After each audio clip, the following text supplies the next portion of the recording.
there, Scorpio community. Now, you know who it is. It's Soul Tigers with a special story for this wonderful frequency. So for the introduction, divine and universal energy, what would you like to come out? 3 cards, 2 things we're not seeing, and something directly Scorpio is at odds, ends with right now. First thing is, don't worry about the future. I know everything will be fine when I stay in tuned with the present moment. A lot of times when we dwell in the future, it's about the worries of the future. When we dwell in the past, it's a lot of the regrets of the past. Staying present in the moments takes us out of our regrets, it takes us out of our worries, and it brings us into the now. So a few things we're not seeing for this Scorpio frequency. The moment I reconnect with love, the universe responded powerfully. I'm in awe of the great guidance I have access to. Why, Scorpio, in this story, don't you believe that you have an inner knowing already? It's that soul being that's connected to that higher power. You just gotta trust in yourself. You gotta trust what you're feeling. You gotta trust when you're being called upon to make moves. When I am sick, I let the universe do what I cannot do for myself.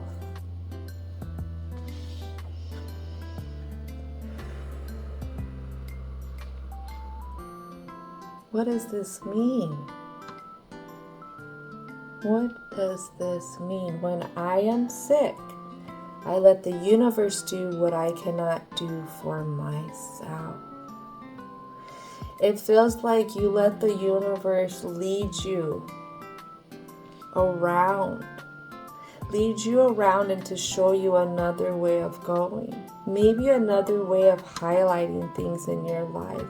Maybe being able to see the different pieces. A lot of times when we are sick, we've become sick, it's to promote a moment of rest, a moment of observation. Sometimes we ask for it and we don't even know it. This has to do with observing.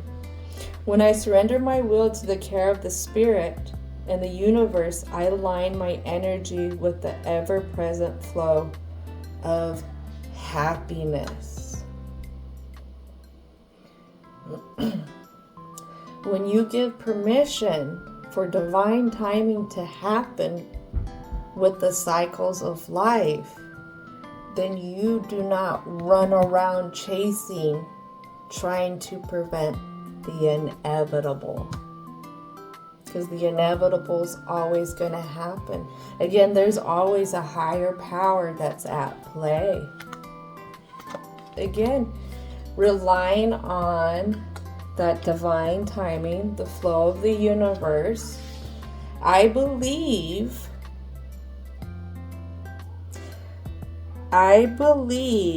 that my strong will combined with my faith is enough to make a vision a reality.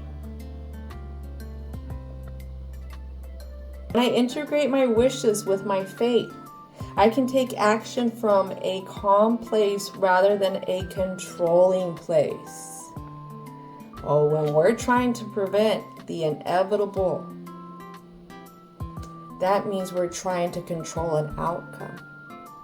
Feeling good gives me far more than I think I need. Here we go. How do we feel good? It's when we shine a light onto the things. Shine a light using love.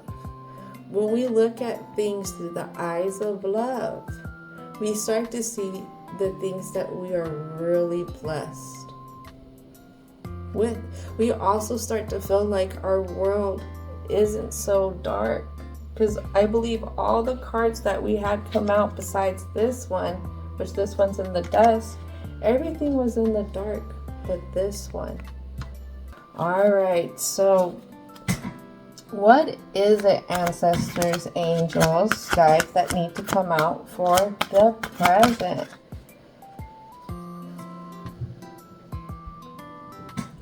So it's the contracts that we've dealt with in the past that's left us kind of drained of feeling good about who we are, in a sense. I have a 3 of Pentacles, working with others, contracts with others, being in cahoot with others. All right, so right away what we have pop out is a 5 of Wands, King of Swords, and a Hierophant. There's a traditional one way of thinking here. One way of thinking when it comes to things that, how do I put this? Because it has to do with the lack of control.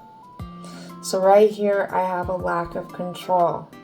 I have conflict with the lack of control. And I have very precise movement on trying to figure out how to bring that control back with using the same traditions that we've always used. Maybe the same traditions that we grew up with. Very a kind of narrow-minded, one view kind of thing. Yes, we have a King of Swords up here and upright, but a King of Swords can be very arrogant in the mind sometimes. Only a one way of looking at things. It has to deal with blocking. How we block what we pick up to hold, even though we could be going against our intuition. And it has to deal with the 5 of Pentacles. It could be relationships with others that are a little barren, I'm getting. And then I have the Sun card in reverse. They're not fulfilling. If anything, these past contracts, these past endeavors with these past situations, whoever we've been in cahoots with in the past, it's been more of taking. Yeah. This has to do with an awareness into these contracts. I have the Emperor here, Mars energy. But also this represents Aries. You know what's crazy? And I gandered at this earlier today. And Mars energy has to do with the root chakra. So this could have to do with the very foundation of this Scorpio in this story. Out of balance, imbalance. There's a lot of anxieties, insecurities, fears, and restlessness that feeds into the confusion about these others and what happens with these others and what we do with these others. Empress, Wheel of Fortune, and this has to do with when I integrate my wishes with my faith, I can take action from a calm place rather than a controlling place. I feel like this is you expressing that when you have that reactive reaction because everything's kind of been like a tea kettle on the back burner and it's boiling and now it's over boiling, it's whistling and nobody's paying attention to all the warning signs to take it off before it gets to this state. And I feel like when you finally have your reaction, this is where you kind of look at yourself. You look at yourself as somebody who isn't the guardian angel, the person who doesn't want to help others. You look at yourself, how can I put this? Because the Empress represents fertility.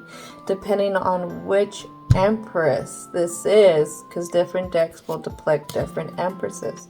I want to say, what it makes you feel like, it makes you feel like you are more further back on your healing journey. divine and universal energy. It's time to change. It is time to change how you operate in them thoughts. Not being so precise when it comes to decapitating yourself, but being able to, how do I put this? Because you're easy to react to yourself and how you feel like you're doing wrong, but you're not quick to react to others when others are doing wrong to you. And it's flipping that, because a Queen of Swords is protective. She's smart, she's intuitive, and she cuts out any bullshit that comes her way. She don't let it go. She will not let it stand. She's not like the Queen of Cups where she's a little moldable. She sit back and look a little bit. No, the Queen of Swords energy cuts it right out. Anybody that's trying to tread on her. So this is saying, hey, you need to be more protective of yourself. There's a change that needs to happen with that. And what else we need to have is we need to surrender. We need to surrender to the divine timing of things, how our contracts have been handed out to us, what has been aligned in our contracts. When you're able to acknowledge that everything has been written for a reason and that you go through everything for a reason, you're going to find the beauty in it. Because you're going to find how all those other endeavors, all those misaligned contracts that you got through, how it really grew you into this beautiful spiritual person who's connected with themselves, who's connected with the universal divine energy as well. You got to go through the mud to get connected.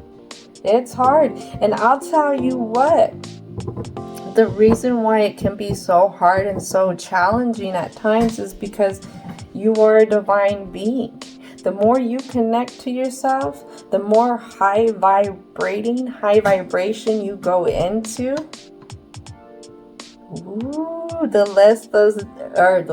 the more those negative energies want to stop you. When you start to open up to how you feel, that intuition, what I see now is the crust from the third eye that I was talking about earlier, is falling away. And there's just a brilliant glow coming from your third eye. And I see it spinning in a very golden light, balanced golden light as well. But it's up to you to take this journey. It's up to you to put others down who can take care of themselves and to start choosing to take care of you a little bit more, okay? All right.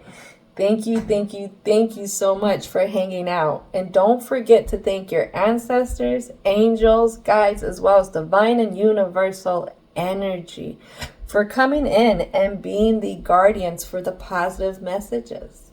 And as always, I hope that you have a most wonderful rest of your day.